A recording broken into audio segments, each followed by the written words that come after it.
folk, I have a question for you. White folk, I want you to just listen. Growing up black in America means that somewhere in your adolescence, an adult in your life gave you the talk. And we always talk about what age that is supposed to happen. What age are you supposed to, unfortunately, have to confirm for your child? That racism is real. What age is that? And unfortunately, this weekend, I have to talk to my 5-year-old about it, because apparently 5 is the age that we have to tell them how to deal with the system.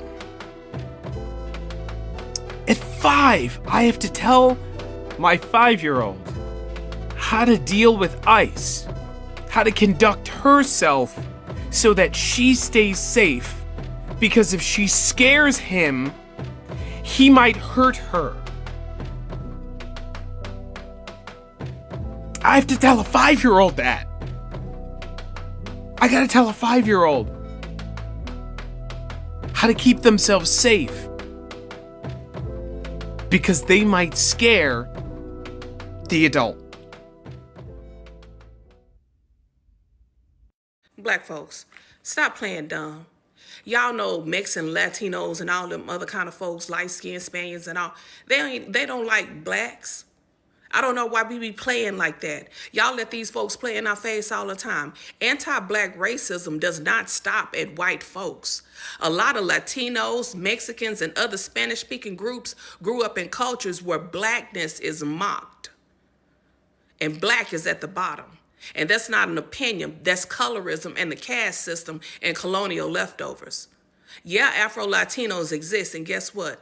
They'll tell you firsthand how they were treated in their own communities. This is Afro-Latinos. So imagine black folks.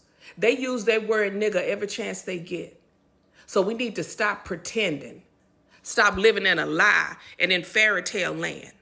Some of these communities absorb white supremacy and they remix it every time they get a chance to, and they look down on black folks because their skin is closer to white.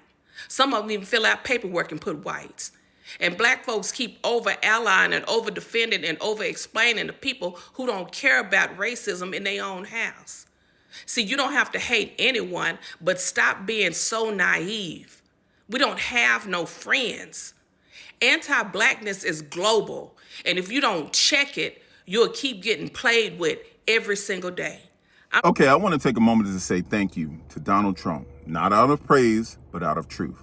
Because while you rip through every part of this government, tearing down justice, equality, and fairness under the fake excuse of fighting DEI fraud, what you're really doing is confirming what black folks have been saying for generations.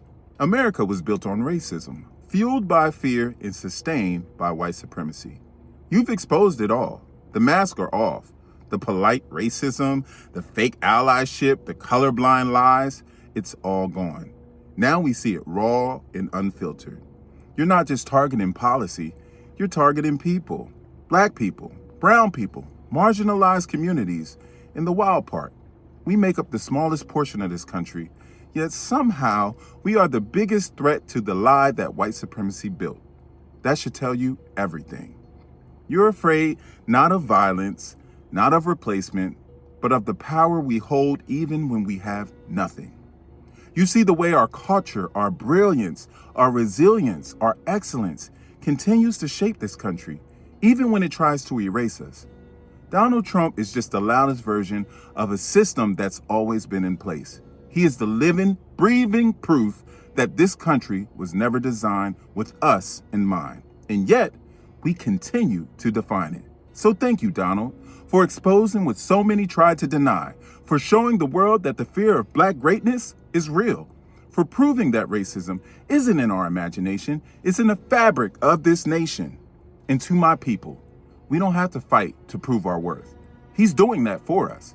All we have to do is stand firm, stay awake, and know that the truth is finally louder than the lie. We are not broken. We are not the problem. We are the evidence of the power that this country can contain. Let that truth ring louder than its hate. We got to talk about how racist white people can't stand it when a single black woman moves in next to them, or a black family at that. Because you see, this documentary, this isn't a one-time occasion. This happens a lot, and I'm going to share my experience. When I built my house in this neighborhood, I was single, and when I tell you I became the topic of conversation, the main character, these white people started fucking with me in ways that I never thought that they would. They vandalized my property. They stuck signs in my yards to mess with me. They would try to stalk me and watch me on social media to see where I was at so that they could mess with my yard. Called the police when I had a gathering that hadn't even started yet. There were 2 people at my house when I get a knock on the door. For what? There's no noise, there's no music playing. Reported me to the HOA, I think about 20 damn times at least. And then it was the weird shit like, oh, I get a new car and now all of a sudden y'all all get new cars within the next 2 to 3 weeks. That's not a coincidence. Then the girl next door to me has the audacity to call my mom the B word, to call her out her name out of nowhere. At this point, I've been bullied by these people for years, and we had to call the cops, and they had to set them straight. If you ever talk to her again or say anything to her, you will be arrested. Because that's how much of an obsession they have to mess with me when I have done what to you except be black? I have done what to you except be black and successful?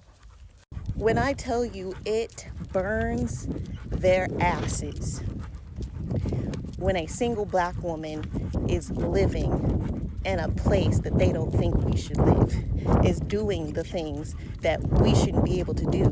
Because how are you living next to me and you don't have a man in the house? Why are you driving a nicer car than me? Why are you dressing better than me? They cannot stand it.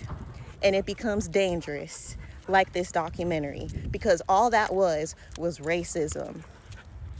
Racism and the fact that you can't stand that the person living next to you does not look like you. Now, I know some of y'all gonna come, oh, not all white people are like that. No, I know not all of y'all are like that, but it happens. What's going on, buddy?